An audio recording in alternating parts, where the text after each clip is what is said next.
Hello and welcome back to my channel. Today we'll see about Java static block.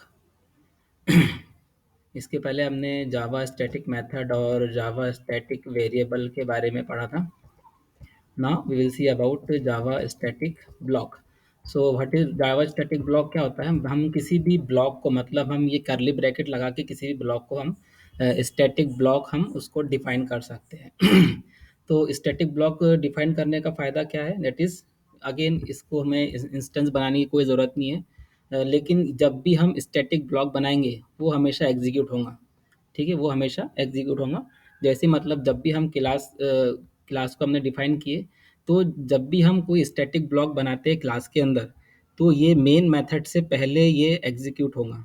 मतलब हमने किसी block को static block define कर दिए, तो वो कैसा डिक्लेयर होगा? वो एग्जीक्यूट कैसा होगा? मेन मेथड के पहले. आमतौर पे क्या होता है, मेन मेथड पहले आता है.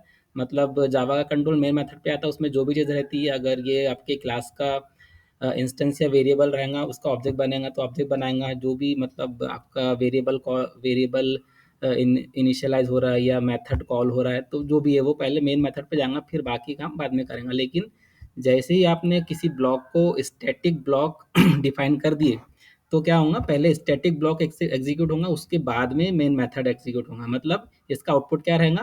पहले क्या आउटपुट आएगा? Static block is invoked. मतलब डिस्प्ले में पहले क्या आएगा? Static block is invoked. उसके बाद में हेलो मेन. चाहे आप ये स्टैटिक ब्लॉक मेन मेथड के करली ब्रैकेट के बाद लिखो या ऊपर लिखो, पहले एग्जीक्यूट क्या कौन होगा? Static block. पहले क्या एग्जीक्यूट होगा? Static block. ठीक है. इसके पहले ऐसे कि जावा का जो ओल्डर वर्जन था, मतलब बहुत पुराने वाला, मतलब जावा 6, वहाँ तक के क्या होता था, मतलब बिना मेन मेथड के भी आपका जावा प्रोग्राम एग्जीक्यूट हो सकता था. लेकिन उसके बाद से क्या हुआ? उसमें मेन मेथड के बगैर कोई भी जावा प्रोग्राम एग्जीक्यूट नहीं होगा. अगर आप यहाँ से मेन मेथड हटा देंगे, ये मेन का पूरा ब्लॉक हटा देंगे, तो आपका प्रोग्राम एग्जीक्यूट नहीं होगा, क्योंकि इसके अंदर मेन मेथड नहीं है. तो जब से मतलब जावा 6 के या 7 के बाद से क्या हो रहा है, जब तक कि मेन मेथड रहेगा नहीं, आपका जावा जावा का प्रोग्राम आपका एग्जीक्यूट नहीं होगा. ठीक है. तो स्टैटिक ब्लॉक का क्या फ़ायदा है? मतलब स्टैटिक ब्लॉक पहले एग्जीक्यूट होता है. स्टैटिक ब्लॉक पहले एग्जीक्यूट होता है, उसके बाद में मेन मेथड होता है. चाहे आप स्टैटिक ब्लॉक मेन के बाद लिखो या मेन के पहले लिखो, जहाँ पर भी स्टैटिक ब्लॉक रहेगा वो पहले एग्जीक्यूट होगा. Now next is Java static nested class. ठीक है. तो स्टैटिक वर्ड आ गया, मतलब उसका इंस्टेंस या ऑब्जेक्ट नहीं बन सकता है. मतलब जिसके पहले आ जाए, चाहे वो क्लास रहे, चाहे आपका ऑब्जेक्ट रहे, मेथड रहे, जो भी रहे. ठीक है. उसका मतलब ऑब्जेक्ट नहीं बनेगा. वो डायरेक्टली क्या रहेगा? चाहे आपका वेरिएबल रहे, चाहे आपका मेथड रहे, वो आपका वो जो जहाँ पर भी स्टैटिक लिखा है, वो आपके पूरे क्लास को बिलोंग करेगा, ना कि एक पर्टिकुलर ऑब्जेक्ट को. तो उसका इंस्टेंट तो बना ही नहीं सकते, मतलब ऑब्जेक्ट बना नहीं सकते. मतलब उसका डायरेक्टली क्या रहेगा? वो क्लास से रिलेटेड रहेगा. तो आप यहाँ पर देख सकते हैं, मैंने एक आउटर क्लास डाला है और एक इनर क्लास डाला है, और इसको मैंने स्टैटिक कीवर्ड मैंने इसके पहले यूज़ किया है. ठीक है. तो ये जो मेरी इनर क्लास है, वो एक क्लास के अंदर है. तो ये क्या है? नेस्टिंग. इसको क्या बोलेंगे? Nesting of class. मतलब एक क्लास के अंदर दूसरी क्लास हम डाल सकते हैं. ठीक है. तो किसके हिसाब से, किसकी मदद से आ सकते हैं? स्टैटिक कीवर्ड की वजह से. ठीक है. अगर मैं स्टैटिक कीवर्ड नहीं डालूंगा तो मैं नेस्टिंग नहीं कर सकता. नेस्टिंग करने के लिए मुझे स्टैटिक कीवर्ड यूज़ करना पड़ेगा. ठीक है. तो स्टैटिक कीवर्ड यूज़ कर रहे हैं, मतलब मुझे ये इनर का जो है वो ऑब्जेक्ट नहीं भी बना है. ठीक है. मतलब मुझे, मैं इसको कैसा एग्जीक्यूट करूंगा? जिस तरह से हमने मेथड को कॉल किया था ऊपर में, देखो यहाँ पर हमने, देखो मेथड को कैसे एग्जीक्यूट किया था? क्लास का नाम डॉट मेथड का नाम. क्योंकि यहाँ पर मेथड जो स्टैटिक था, तो मैंने स्टूडेंट का जो भी क्लास है उसका मैंने ऑब्जेक्ट नहीं बनाया. डायरेक्ट मैंने क्या किया? Class dot method.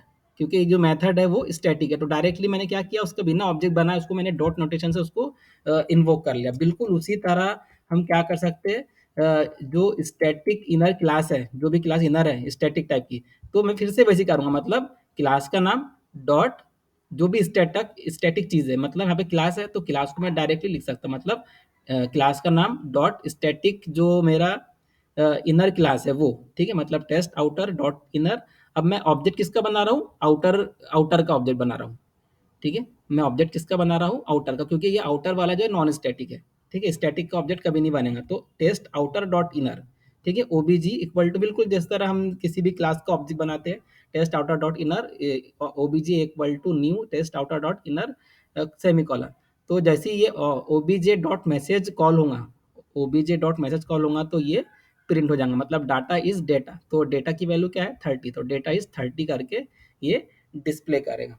ठीक है। हम इसको दूसरे तरीके से भी कर सकते हैं, मैं इसको थोड़ा ऊपर ले लेता हूँ।